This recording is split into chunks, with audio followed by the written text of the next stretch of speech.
Hey everybody, welcome to the Calitraveler podcast show. I'm your host, Paul.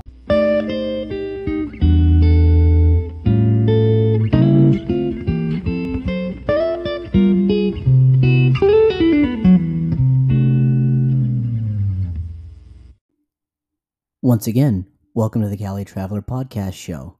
I'm your host, Paul. Welcome to Season 2, Episode 9 of the Calitraveler podcast show. This week's episode, we'll be talking about a mishap that I experienced 3 years ago when I was at the Thailand-Cambodia border.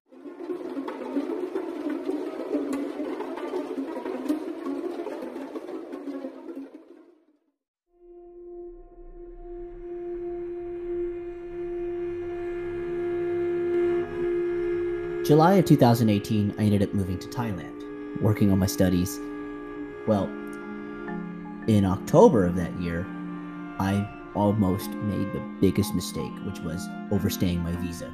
I was curious and I was looking at my passport. My stamp was admitted until October 16th, 2018. And I've got about 10 days left on my visa. And I was so confused because I had gotten my visa. My visa was good for a year. And I'm like, oh shit, I don't know what to do. I went to the visa office at my university. What they told me was that I needed to get a new visa stamp. And I said, well, that doesn't make sense because my visa is good for a year. They said, the actual visa from the embassy does not matter. It's the stamps that you get when you arrive here are what actually count. And I said, okay, well, what do I do? They said, you're going to have to leave the country. And I'm like, what am I going to do? Like, where can I go? They said, you just have to fly out of the country and get a brand new stamp. And I was so confused because I didn't really understand what they meant. Some of the countries that Thailand borders, Myanmar, Laos, and Cambodia, require you to have a visa. And Malaysia does not require American citizens to get tourist visa to come and visit Malaysia. But I didn't want to book a flight, have to get a hotel.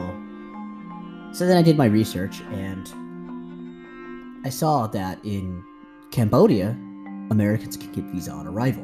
The person at the visa office at my university, I said, is it possible for me to rent a car and drive to Cambodia? I said, how far is Cambodia from here? They said, Cambodia is about a 5-hour drive. Okay. That same night, I booked a rental car. Next day, I went to Suvarnabhumi Airport. I picked up that rental car. If you are subscribed to my YouTube channel, I actually explain how to drive on the left and show you how a car with the steering wheel on the right side is different than those in the United States. Check that video out if you're subscribed to my YouTube channel. Go home. I rest early. I wake up early. Raining real bad that day. So I ended up leaving the afternoon and I drove to Pattaya, which is a well-known city right on the Gulf of Thailand. Went there. I stayed the night in Pattaya and then the next day drive to Cambodia. And I drove, it was about a 3.5-hour drive from Pattaya to the Thai-Cambodia border. I ended up driving to Klong Yai, which is a border town in Thailand. Parked my car in Thailand because you can't drive the car across border. I walked to Thai immigration. They gave me what was called an exit stamp and showed that I had departed from the country. I had to walk 100 meters due east. And finally, I was in Cham Yen, Cambodia. Interesting to be in Cambodia because it was the first time that I had ever been somewhere outside of Thailand since I had arrived. And this gentleman in plain clothes, he waves me over to the immigration counter. And I thought, okay, he is an immigration officer in plain clothes. Didn't really think much of it because, again, I had just moved to Southeast Asia, so I didn't know scammers from the real people. I go to the immigration officer. I tell him that I need to apply for a visa because I'm an American citizen, and he charges me $37 US. Fun fact for you about Cambodia, even though their official currency is the Cambodian riel, prefer to use the US dollar. However, if you're at the border, you can use Thai baht, which is what I ended up doing. And then this plainclothes individual sits me down with a group of people.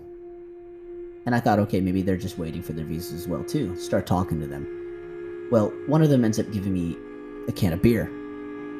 Now, I don't drink by the official at the border. I paid it because I just thought, okay, this is what I have to do. And then this plainclothes individual left, and there was somebody that came by. Now he's trying to charge me 100 baht for a small can of beer that I didn't even open. And I was going to refuse to pay it. The problem was 6 other people watching me. If I try to walk away, I'm out.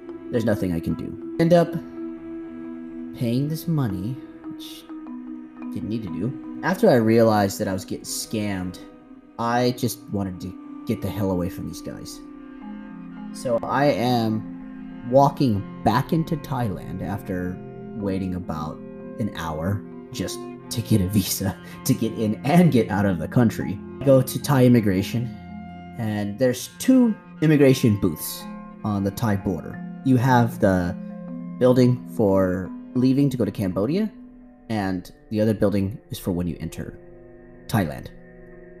I enter Thailand, and this guy so happens to magically fill out the departure card. Every foreigner that comes to Thailand, you get an arrival card and departure card. The arrival card you fill out, and you give that to the immigration official when you arrive in Thailand. The departure card you keep until you leave the country.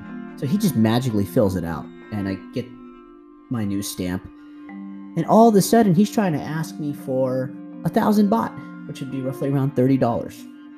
And I refused to pay him 1,000 bucks. Now I knew he was scamming me. The fact that he was following me across the border made me realize this guy is trouble. He kept bitching and saying, "Oh, I helped you." I'm thinking to myself, no, I've just realized that you scammed me. And what I did, because he was following me, he wouldn't stop following me. And what I did is I went inside a store wanting to get quote-unquote change, when actually what it was is it was a distraction to get away from him, so that way he left and ended up going back to the other side of the border. I get in my car and I got the hell out of there. That, I would have to say, in the 1 hour that happened, it was pretty damn scary, the experience that I dealt with there. I'll leave this off by saying that if you are going to another country and they offer what they call an e-visa, do that instead, so that way you don't have complications like this at the border. I learned about e-visas much later, and it has definitely helped make my experiences a lot easier at the border. The e-visa is a visa that you apply for online. You fill out the application online, and they'll send you a slip in the mail. That way, when you actually go to that country, all they got to do is just scan it, stamp your passport, and you're in. By using the e-visa, you can help to prevent yourself from getting scammed, just like I did. Now, even I had that bad experience, it has never made me hate the entire country. I never understand why some people, vloggers, travelers, will hate an entire country because of one bad experience. Yeah, you had a bad experience. It sucked. But don't let that bad experience determine how you feel about an entire country and an entire peoples. I, for one, would love to visit Cambodia again. I want to see the people. I want to see the culture. I want to eat Cambodian foods. Don't ever let a bad experience deter you from a place. I hope that this story of mine can help you, and just make sure that you don't get scammed at the border, and just be careful who you trust.